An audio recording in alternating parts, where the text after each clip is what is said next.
पिछली वार्तालाप में सरकार ने ये कह दिया कि हम इसको बिल को 1.5 साल रोक देते हैं। सरकार संशोधन करने के लिए तैयार है। दिशाहीन हो गए हैं। कांग्रेस ही लड़ रहे हैं, वैसे भाजपा नहीं लड़ रही। भाजपा एक, मैंने तो कभी गहलोत साहब की जादूगरी देखी नहीं, किस्मत के धनी हैं।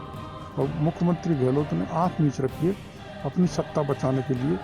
विधायक चाहे कुछ भी करें, तुम करते रहो, मेरी सीट सुरक्षित रहनी चाहिए, फूट निश्चित रूप से पड़ेगी। सरकार स्थायी नहीं रह सकती। सर, सबसे पहले किसान आंदोलन की बात करेंगे। काफ़ी दिन हो गए चलते हुए, अब क्या होना चाहिए?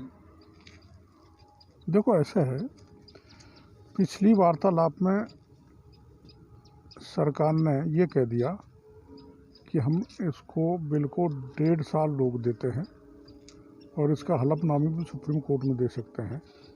सरकार संशोधन करने के लिए तैयार है। एमएसपी कंटिन्यू रहेगी, इसके लिए तैयार है। किसी की ज़मीन नहीं जाएगी, इसके लिए तैयार है। मंडी समाप्त नहीं होंगी, इसके लिए तैयार है। अब उसके बाद क्या रह जाता है? लेकिन अब ये किसान दिशाहीन हो गए हैं और कुछ ऐसे तत्वों के हाथ में फंस गए हैं जो दोनों ही सरकार को भी किसानों को भी उलझा दिया गया है। देखो, ऐसा है, कांग्रेस का तो आपने देख लिया, 1 महीने तक होटल में बंद रहे विधायक, और वो उनकी आपस की लड़ाई का परिणाम है। पायलट साहब और अशोक गहलोत की गुटबाजी के कारण राजस्थान की जनता पिस रही है। विकास के काम ठप हैं, ब्यूरोक्रेट्स पर नियंत्रण नहीं है और भ्रष्टाचार चरम पर है। तो आपस की लड़ाई के कारण सत्ता संभल नहीं रही, सत्ता ढंग से नहीं चल रही। ऐसा नहीं होना चाहिए।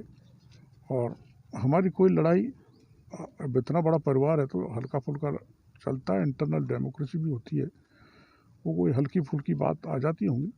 लेकिन जैसे कांग्रेस ही लड़ रहे हैं, वैसे भाजपा नहीं लड़ रही। भाजपा एक है, एक होकर अगला चुनाव लड़ेगी। सर, प्रसाद लाल जी सतीश पूनिया जी के लिए बोल रहे हैं कि वो अभी 9 सीख किया है, उसको अकल नहीं है। देखो, ऐसा है, वो बहुत बड़ी पार्टी के प्रदेश के अध्यक्ष हैं। उनको नौसिखिया कहना और अक्लहीन कहना ये मर्यादित भाषा नहीं है। प्रदेश के अध्यक्ष हैं, मर्यादा में बोलना चाहिए।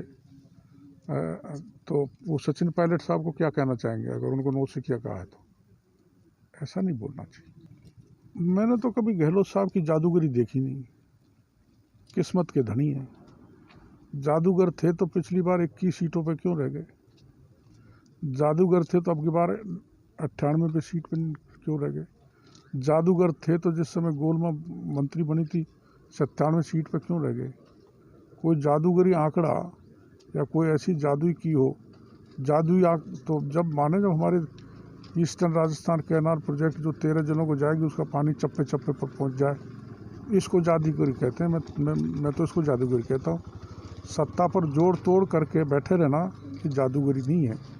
आज हर विधानसभा क्षेत्र में देख लो, मैं करीबन 28-30 विधानसभा क्षेत्रों में घूमता हूँ, लूट मच रही है। और मुख्यमंत्री गहलोत ने आंख मीच रखी है अपनी सत्ता बचाने के लिए। विधायक चाहे कुछ भी करें, तुम करते रहो, मेरी सीट सुरक्षित रहनी चाहिए। ऐसे राज चलाना, ये कोई राज चलाना नहीं होता, ये कोई जादूगरी नहीं होती। मंत्रिमंडल का विस्तार लगातार बढ़ता जा रहा है। आपके राजनीति अनुभव के अनुसार क्या लगता है कि अगर मंत्रिमंडल का विस्तार होता है तो कहीं फूट वापस पड़ेगी कांग्रेस में? अब उनका आपस का मामला है, फूट तो पड़ेगी। सब पदलोलुप हो गए, जिसको नहीं बनाएंगे वही नाराज हो जाएगा। ऐसा नहीं होना चाहिए। पार्टी के प्रति समर्पण होना चाहिए, लेकिन वो समर्पण का भाव तो ख़त्म हुआ, मौका परस्त लोग आ गए।